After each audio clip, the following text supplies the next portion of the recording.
Fat liver അറിഞ്ഞും അറിയാതെയും ഒരുപാട് ആളുകൾ അതിന് ട്രീറ്റ്മെൻറ്റ് എടുക്കുകയും എടുക്കാതിരിക്കുകയും ചെയ്യുന്നുണ്ട്. രക്തം പോലെയുള്ള അൺപ്രൊട്ടക്റ്റഡ് സെക്സിലൂടെ വേണമെങ്കിലും പകരാവുന്ന ഹെപ്പറ്റൈറ്റിസ് ആണ് ബിയും സിയും ഒക്കെ. അപ്പോൾ അതിൻ്റെ ആൻറ്റിജൻ ടെസ്റ്റും കൂടി നമ്മൾ ഇതിൻ്റെ കൂടൊപ്പം ചെയ്യുന്നത് നന്നായിരിക്കും.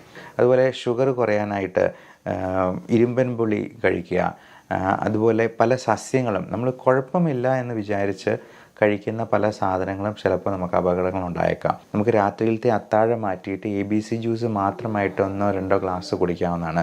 അങ്ങനെ ഒരാഴ്ച കുടിച്ചിട്ട് നമ്മൾ BP നോക്കിയാൽ തന്നെ BP അത്രയും കുറഞ്ഞിരിക്കുന്നത് കാണാം. മാത്രമല്ല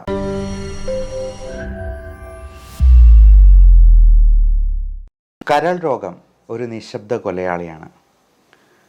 നമുക്കിവിടെ ഈയിടെയായി കുറേ സെലിബ്രിറ്റീസിൻ്റെ ജീവൻ കരൾ രോഗം മൂലം നഷ്ടപ്പെടുകയുണ്ടായി. അപ്പോൾ നമുക്ക് എല്ലാവർക്കും ഉണ്ടായിട്ടുള്ളൊരു സംശയമാണ്, ഇനി എനിക്കെങ്ങാനും കരൾ രോഗമുണ്ടോ? ഫാറ്റ് ലിവർ അറിഞ്ഞും അറിയാതെയും ഒരുപാട് ആളുകൾ അതിന് ട്രീറ്റ്മെൻറ്റ് എടുക്കുകയും എടുക്കാതിരിക്കുകയും ചെയ്യുന്നുണ്ട്.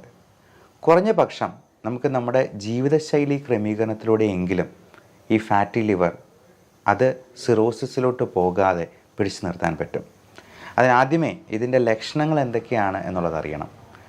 ഈ ലക്ഷണങ്ങൾ അറിഞ്ഞെന്നാൽ നമ്മൾ ചെയ്യേണ്ട ടെസ്റ്റുകൾ എന്തൊക്കെയാണെന്നറിയണം. ഈ ടെസ്റ്റുകളിൽ നിന്ന് ഇങ്ങനെ എന്തെങ്കിലും ഉണ്ടെങ്കിൽ അതിന് ചെയ്യേണ്ട ജീവിതശൈലി ക്രമീകരണവും മരുന്നുകളും ട്രീറ്റ്മെൻറ്റും എന്തൊക്കെയാണെന്നറിയണം. നമസ്കാരം, ഞാൻ doctor Bibin Jose, pulmo medical centre, Pala, Kanjirappally and Sultan Bathery. കരൾ രോഗത്തിൽ നമുക്ക് ഉണ്ടാകുന്ന ലക്ഷണങ്ങളെ ആദ്യമേ പരിചയപ്പെടാം. ഏറ്റവും കോമൺ ആയിട്ട് കാണുന്നത് സെൻട്രൽ ഒബീസിറ്റി എന്ന് പറയുന്ന വയറിൻ്റെ ഭാഗത്ത് കൊഴുപ്പ് കൂടുതൽ അടങ്ങിയിട്ടുള്ളൊരു സംഗതിയാണ്. അതോടൊപ്പം തന്നെ കൈകാലുകൾ ശോഷിച്ചു പോവുക, മസിൽ വേസ്റ്റേജ് ഉണ്ടാകുക. ഈ വേസ്റ്റേജ് എന്ന് പറഞ്ഞാൽ നമുക്ക് ശോഷിച്ച് നിൽക്കുന്ന കൈകാലുകൾ, നല്ല വീർത്തുള്ള വയറ്, ചില പുരുഷന്മാർക്കൊക്കെ ആണെങ്കിൽ സ്തനങ്ങൾ ഉണ്ടാകുന്നത് പോലെ, അല്ലെങ്കിൽ മെയിൽ ബ്രസ്റ്റ് എന്ന് പറയുന്ന സംഗതി കുറച്ച് കൂടുതലായിട്ടുണ്ടാവുക.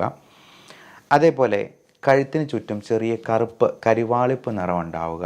അത് കൊച്ചു കുട്ടികൾക്ക് പോലും ഫാറ്റി ലിവർ ഉണ്ടെന്നുള്ളതാണ് നമ്മളെ ഞെട്ടിപ്പിക്കുന്ന ഒരു വസ്തുത.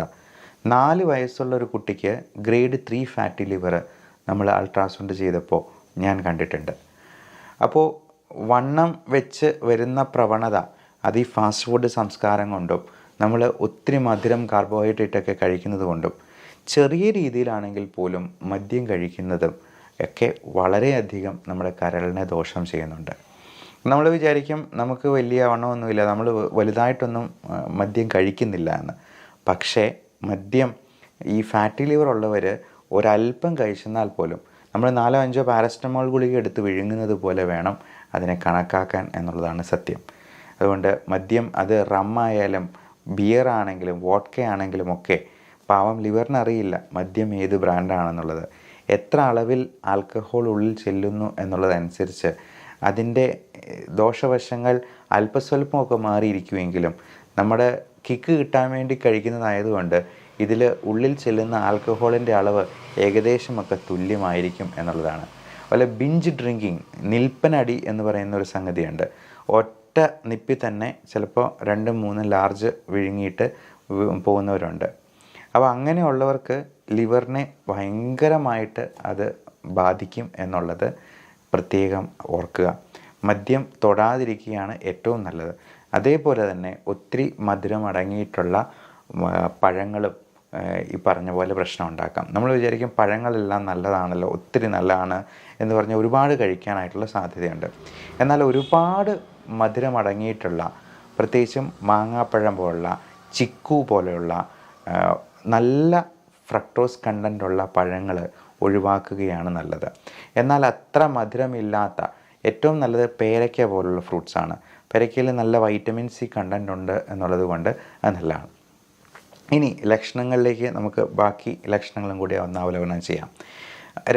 അടുത്തത് വരുന്നത് ഈ കരിവാളിപ്പ് നിറം നമ്മുടെ കാലുകളിൽ ഉണ്ടാകാം, അതുപോലെ മുഖത്തുണ്ടാകാം, നമ്മുടെ ദേഹത്ത് വയറുകളിൽ സ്പൈഡർ നേവി എന്ന് പറഞ്ഞ, അതായത് ഞരമ്പുകളൊക്കെ തടിച്ച് നിൽക്കുന്നതായിട്ട് കാണാം. ഇനി വയറ്റിൽ നിന്ന് പോകുമ്പോൾ ചിലപ്പോൾ കോൺസ്റ്റിപ്പേഷനും ഗ്യാസ്ട്രൈറ്റിസും പ്രശ്നങ്ങളുമൊക്കെ ഈ കൂട്ടർക്ക് ഉണ്ടാകാൻ സാധ്യത കൂടുതലാണ്. ഫാറ്റി ലിവറിൻ്റെ ഭാഗമായിട്ട് ഈ എപ്പോഴും ഓക്കാനം വരിക, ഛർദ്ദിക്കാൻ തോന്നുക, ഛർദി ഉണ്ടാവുക, പിന്നെ വിളർച്ച ഉണ്ടാവുക, അമിതമായ ക്ഷീണമുണ്ടാവുക, ഒരുപാട് ദാഹം ഉണ്ടാകും, പക്ഷേ വെള്ളം കുടിച്ചെന്നാൽ പോലും ഛർദ്ദിക്കുന്ന ഒരവസ്ഥ ഉണ്ടാവുക. അപ്പോൾ ഇതൊക്കെ ബിലിറൂബിൻ കണ്ടൻറ്റ് കൂടുതലാവുമ്പോഴത്തേക്കും കാണുന്ന ലക്ഷണങ്ങളാണ്. അപ്പോൾ ഇങ്ങനെയുള്ള എന്തെങ്കിലും ലക്ഷണങ്ങളുണ്ടെങ്കിൽ നമ്മളൊരു ബ്ലഡ് ടെസ്റ്റ് ചെയ്യുക, ലിവർ ഫങ്ഷൻ ടെസ്റ്റ് ചെയ്യുക.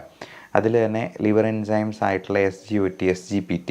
ഇപ്പോൾ ഫാറ്റി ലിവറിലൊക്കെ SGPT മാത്രമായിട്ട് 3 ടൈംസ് എലവേറ്റഡ് ആയിട്ട് കാണാറുണ്ട്. അതായത് ഒരു 100ന് മുകളിലൊക്കെ SGPT കൂടുതലുണ്ടെങ്കിൽ ഫാറ്റി ലിവർ നമ്മൾ ന്യായമായും സംശയിക്കണം.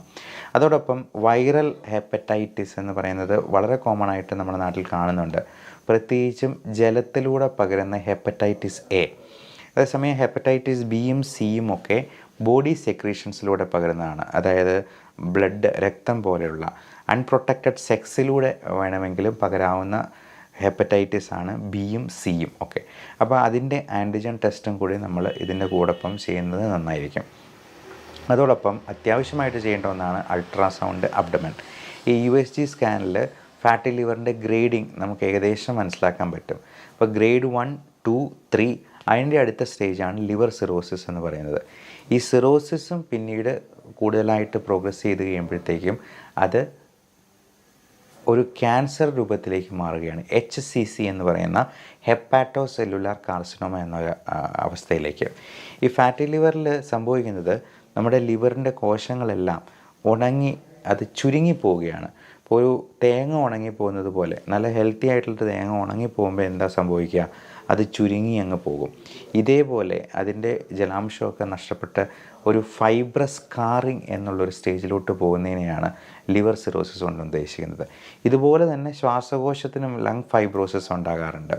അത് പലതരത്തിലുള്ള ഇൻഫെക്റ്റീവ് ഇൻസൾട്ട്സ്, കോവിഡ് പോലുള്ള ഇൻഫെക്ഷൻസ്, TBയോ ന്യൂമോണിയോ ഒക്കെ ഉണ്ടാകുന്നതുകൊണ്ട് ശ്വാസകോശവും ചുരുങ്ങിപ്പോകാറുണ്ട്. ഈ ലിവർ സിറോസിസ് അല്ലെങ്കിൽ ലിവർ ഡിസീസ് ഉള്ളവർക്ക് പ്രതിരോധ ശക്തി വളരെ കുറവായതുകൊണ്ട് വളരെ പെട്ടെന്ന് തന്നെ ഇൻഫെക്ഷൻസ് കയറി പിടിക്കാനുള്ള സാധ്യതയുണ്ട്. അതിലേറ്റവും പ്രധാനം റെസ്പിറേറ്ററി ഇൻഫെക്ഷൻസ് തന്നെയാണ്. പലപ്പോഴും ഇങ്ങനെയുള്ള ഇൻഫെക്ഷൻസ് വന്ന് ഹോസ്പിറ്റലിൽ അഡ്മിറ്റ് ആകുമ്പോഴാണ് ലിവർ ഫെയിലിയറിലോട്ട് പോകുന്നു എന്നുള്ളൊരു ഐഡിയ അല്ലെങ്കിൽ അങ്ങനെ ഒരു പിക്ചർ രോഗിക്ക് പോലും കിട്ടുക. അത് ബ്ലഡ് ടെസ്റ്റ് അല്ലാതെ നമ്മൾ ആരും ചെയ്യുന്നില്ല. അതുകൊണ്ട് തന്നെയാണ് ഇതൊരു നിശബ്ദനായ കൊലയാളിയാണ് എന്ന് പറയുന്നത്. അവന് ഒരു പ്രശ്നം ഉണ്ടാക്കാതെ ചിലപ്പോൾ നിന്നേക്കും. അപ്പം നടക്കുമ്പോഴൊക്കെയുള്ള ചെറിയ കിതപ്പും ശ്വാസം മുട്ടലും ഒന്നും അവർ ശ്രദ്ധിച്ചില്ല എന്ന് വരും. ഈ ലിവർ സിറോസിസ് ഉള്ള സ്റ്റേജിൽ നമ്മുടെ മെറ്റബോളിക് ഇംബാലൻസ് മൂലം സോഡിയം, പൊട്ടാസ്യം ഇതിൻ്റെ അളവുകളൊക്കെ ഒരുപാട് ഇങ്ങനെ ഡീറേഞ്ച്ഡായി പോകും. അപ്പം അങ്ങനെ സോഡിയം, പൊട്ടാസ്യം ഒക്കെ മാറിപ്പോകുന്നതുകൊണ്ട് ഒത്തിരി ക്ഷീണവും തളർച്ചയൊക്കെ ഉണ്ടാകും. അപ്പം ചിലപ്പം ആൾക്കാരത് ശ്രദ്ധിക്കാതെ മുമ്പോട്ട് പോയേക്കാം. അതുകൊണ്ട് വർഷത്തിലൊരിക്കലെങ്കിലും സോഡിയം, പൊട്ടാസ്യം, കാൽഷ്യം, മഗ്നീഷ്യം ഇങ്ങനെയുള്ള ലവണ പദാർത്ഥങ്ങളുടെ അളവുകൾ ഒന്ന് ഇവാലുവേറ്റ് ചെയ്യുന്നത് തീർച്ചയായിട്ടും നന്നായിരിക്കും. അതേപോലെ ഇൻഫെക്ഷൻസ് ഉണ്ടാകാതിരിക്കാനുള്ള എല്ലാ മുൻകരുതലുകളും നമ്മൾ സ്വീകരിക്കുക. നേരത്തെ പറഞ്ഞ ഹെപ്പറ്റൈറ്റിസ് ബിയുടെ വാക്സിനേഷൻ ആരോഗ്യപ്രവർത്തകർക്ക് എല്ലാവർക്കും കൊടുക്കുന്നതാണ്. അതേപോലെ തന്നെ ഇൻഫ്ലുവൻസ വാക്സിനേഷൻ എടുക്കുന്നത് നമുക്ക് വിട്ടുവിട്ടിങ്ങനെ വൈറൽ പനികൾ ഉണ്ടാകാനായിട്ട് ഏറ്റവും പ്രധാനപ്പെട്ട കാരണമാണ് H1N1 ഉണ്ടാക്കുന്ന സ്വൈൻ ഫ്ലൂ അല്ലെങ്കിൽ H3N2 എന്ന് പറയുന്നത്. ഇതെല്ലാം ഇൻഫ്ലുവൻസ വൈറസിൻ്റെ പല വകഭേദങ്ങളാണ്. അപ്പോൾ ഈ ഇൻഫ്ലുവൻസ വാക്സിനേഷൻ എടുത്തുന്നാൽ തന്നെ നമുക്കൊരു 60-70% ഈ വൈറൽ പനികൾ നമുക്ക് ഒഴിവാക്കാനോ പ്രിവെൻറ്റ് ചെയ്യാൻ പറ്റുമെന്നുള്ളതാണ്. അതുകൊണ്ട് തന്നെ പ്രായമായവർക്കും കൊച്ചുകുട്ടികൾക്കുമൊക്കെ ഇപ്പോൾ നിർബന്ധമായിട്ടും അത് എടുക്കാനായിട്ടാണ് ഗവൺമെൻറ് തന്നെ നിർദ്ദേശിച്ചിട്ടുള്ളത്. അതേപോലെ തന്നെ ഗർഭിണികൾക്കും അവരുടെ സെക്കൻഡ് ട്രൈമസ്റ്ററിന് മുമ്പായിട്ട് നമ്മൾ ഈ ഇൻഫ്ലുവൻസ വാക്സിനേഷൻ കൊടുക്കാനായിട്ട് പ്രത്യേകം നിർദ്ദേശിക്കാറുണ്ട്. കാര്യം ഇത്തരത്തിലുള്ള ആൾക്കാർക്കാണ് H1N1 പോലുള്ള സ്വൈൻ ഫ്ലൂവും ഇൻഫ്ലുവൻസ ഇൻഫെക്ഷൻസും ഒക്കെ കൂടുതൽ മാരകമായി തീരുന്നത്. അതുപോലെ തന്നെ നമ്മൾ ഇൻഫെക്ഷൻസ് വന്നെന്നാലും അതുപോലെ എന്തെങ്കിലും വേദനകളുണ്ടെങ്കിലുമൊക്കെ വേദന സംഹാരികളും ആൻറ്റിബയോട്ടിക്കുമൊക്കെ കഴിക്കുന്നത് ഡോക്ടറുടെ നിർദ്ദേശപ്രകാരം മാത്രമായിരിക്കാനായിട്ട് പ്രത്യേകം ഓർക്കുക. നമ്മൾ പലപ്പോഴും കഷായം ശരീരം നന്നാവാനായിട്ട് ആയുർവേദ ലേബലിൽ വരുന്ന പല മരുന്നുകളും കഴിക്കാറുണ്ട്. ഒരു ഡോക്ടറുടെ നിർദ്ദേശപ്രകാരമല്ലാതെ കഴിവതും മരുന്നുകൾ ഉപയോഗിക്കാതിരിക്കുക. അതുപോലെ ഷുഗർ കുറയാനായിട്ട് ഇരുമ്പൻ പുളി കഴിക്കുക. അതുപോലെ പല സസ്യങ്ങളും നമ്മൾ കുഴപ്പമില്ല എന്ന് വിചാരിച്ച് കഴിക്കുന്ന പല സാധനങ്ങളും ചിലപ്പോൾ നമുക്ക് അപകടങ്ങൾ ഉണ്ടായേക്കാം.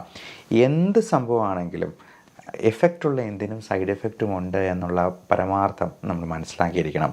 പച്ചവെള്ളമാണെങ്കിലും അതിനൊരു ഡോസേജ് ഉണ്ട്. ഇപ്പോൾ ലിവറിന് പ്രശ്നമുള്ള ആൾക്കാർ ഒരു 3-4 ലിറ്ററോ ഒരു വാശിക്ക് ഒരുമിച്ച് അങ്ങ് കുടിച്ചെന്നാൽ അത് അവരുടെ ശ്വാസകോശത്തിൽ വെള്ളം കെട്ടി നിൽക്കാനും അത് പെട്ടെന്നൊരു പൾമണറി അറസ്റ്റിലോട്ട് പോകാനും പോലും സാധ്യതയുണ്ടെന്നുള്ളതാണ്. അതുകൊണ്ട് പച്ചവെള്ളമാണെങ്കിലും അതിനൊരു ഡോസേജ് ഉണ്ട്, അതിനൊരു കണക്കുണ്ട്. അതിൽ കൂടുതലായെന്നാൽ അതും ചിലപ്പോൾ നമുക്ക് സൈഡ് എഫക്റ്റ് ഉണ്ടാക്കുമെന്നുള്ളതാണ്.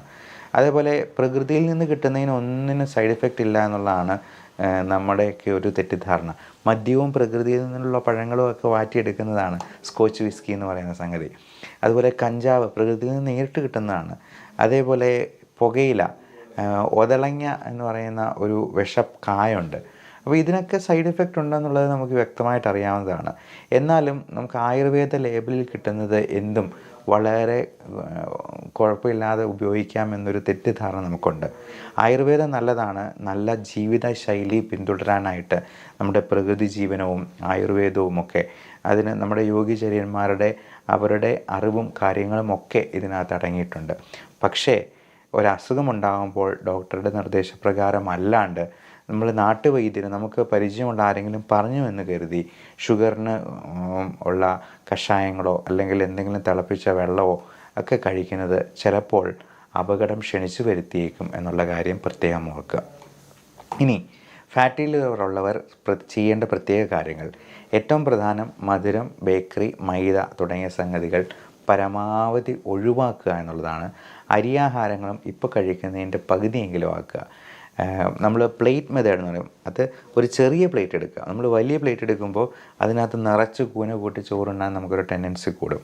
ചെറിയ പ്ലേറ്റിൽ അതിൽ 1/4 കാർബോഹൈഡ്രേറ്റ് അരിയാഹാരങ്ങൾ, അത് നല്ല തവിടോടുകൂടിയുള്ള പാലക്കാടൻ മട്ട പോലുള്ള അരി ഉപയോഗിക്കുക. ഒരു 1/4 4/1 ഭാഗം നമ്മൾ പ്രോട്ടീന് വേണ്ടി ഉപയോഗിക്കുക. അത് എഗ് വൈറ്റ്, മുട്ടയുടെ വെള്ള നല്ല പ്രോട്ടീനാണ്.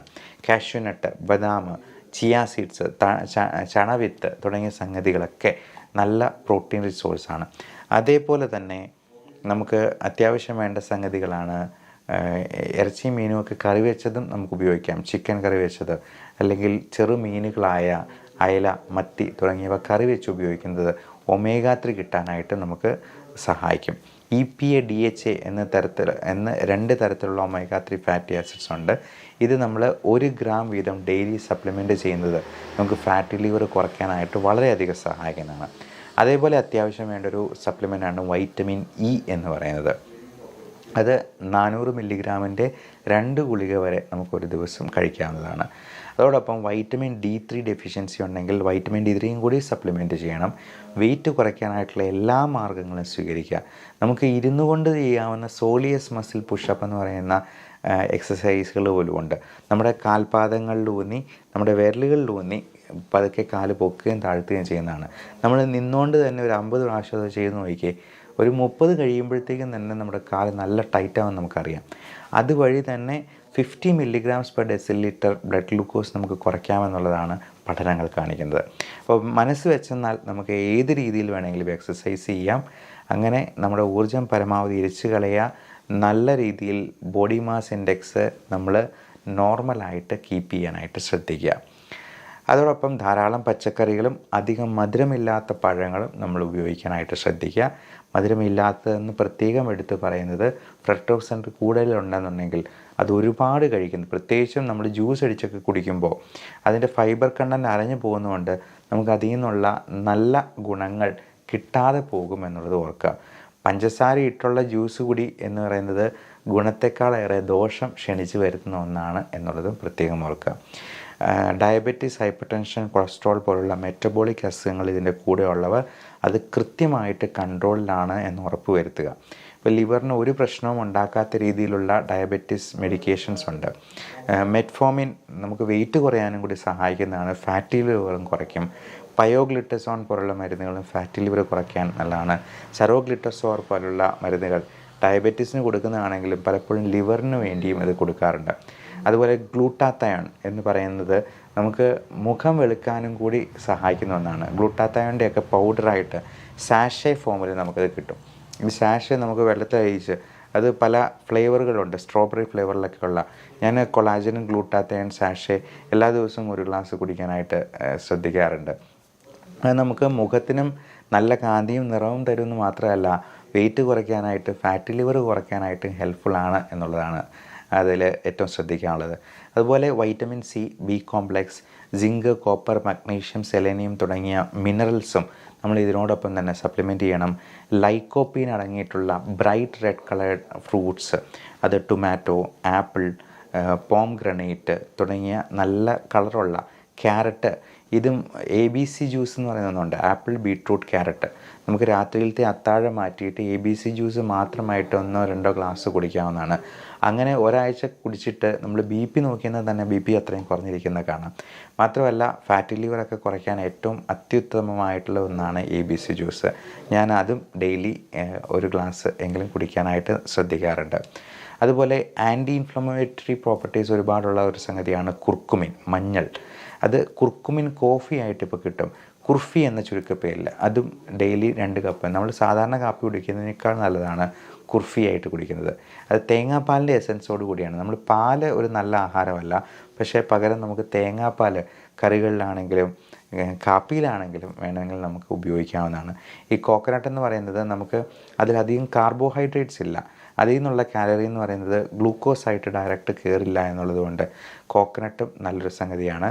ഇനി വെർജിൻ കോക്കനട്ട് ഓയിൽ നമുക്ക് നല്ല ആൻറ്റി ഓക്സിഡൻസ് തരുന്നൊരു സപ്ലിമെൻ്റാണ്. അതുപോലെ നമ്മുടെ മുൻപിൽ വെച്ച് തന്നെ ഉണ്ടാക്കുന്ന വെളിച്ചെണ്ണ ഉപയോഗിക്കുന്നതാണ് ഏറ്റവും നല്ലത്. നമ്മൾ വിപണിയിൽ നിന്ന് വാങ്ങുന്ന സൺഫ്ലവർ ഓയിലൊന്നും അതിനകത്ത് സൺഫ്ലവറുമായിട്ട് യാതൊരു പുലബന്ധം പോലും ഇല്ല എന്നുള്ളതായിരിക്കും ചിലപ്പോൾ സത്യം. അപ്പോൾ ഇതിൻ്റെ കാര്യങ്ങൾ, ഇത് ഉണ്ടാക്കുന്ന കാര്യങ്ങൾ കൂടി നമുക്ക് ശ്രദ്ധിക്കാൻ പറ്റിയെന്നാൽ ആ എണ്ണയാണ് നമുക്ക് ഏറ്റവും നല്ലത്. അതുപോലെ ഒലിവ് ഓയിലാണെങ്കിലും ഹെൽത്തി ആയിട്ടുള്ളൊരു ഓയിലാണ്. ഇതിൻ്റെയൊക്കെ പ്യൂരിറ്റി നമ്മൾ ഉറപ്പ് വരുത്തേണ്ടതുണ്ട്. അപ്പോൾ എല്ലാവരും അവരവരുടെ ലിവറിൻ്റെ ആരോഗ്യത്തെപ്പറ്റി കൂടി ബോധവാന്മാരാകുക. ഈ fatty liver, diabetes, hyper tension, cholesterol അതിൻ്റെ കൂടെ വരുന്ന ഒരു പാക്കേജ് പോലെയാണ് ഹാർട്ട് അറ്റാക്ക്, സ്ട്രോക്ക്, മറ്റ് കാർഡിയോ പൾമണറി അറസ്റ്റ് ഒക്കെ വരുന്നത്. അപ്പോൾ എന്തെങ്കിലും ഒരു ഇൻഫെക്ഷൻസ് വരുമ്പോൾ മാത്രമായിരിക്കും നമ്മൾ ഞെട്ടലോടെ തിരിച്ചറിയുക നമ്മുടെ ആന്തരിക അവയവങ്ങൾ പലതും വർക്കിംഗ് കണ്ടീഷനിലായിരുന്നില്ല എന്നുള്ളത്. അങ്ങനെ ഒരു സ്ഥിതി വരാതിരിക്കട്ടെ. എല്ലാവർക്കും നല്ല ആയുസ്സും ആരോഗ്യവും ഉണ്ടാകട്ടെ എന്ന് പ്രാർത്ഥിച്ചുകൊണ്ട് love and regards, doctor Bipin Jose, pulmo medical centre, Pala, Kanjirappally and Sultan Bathery.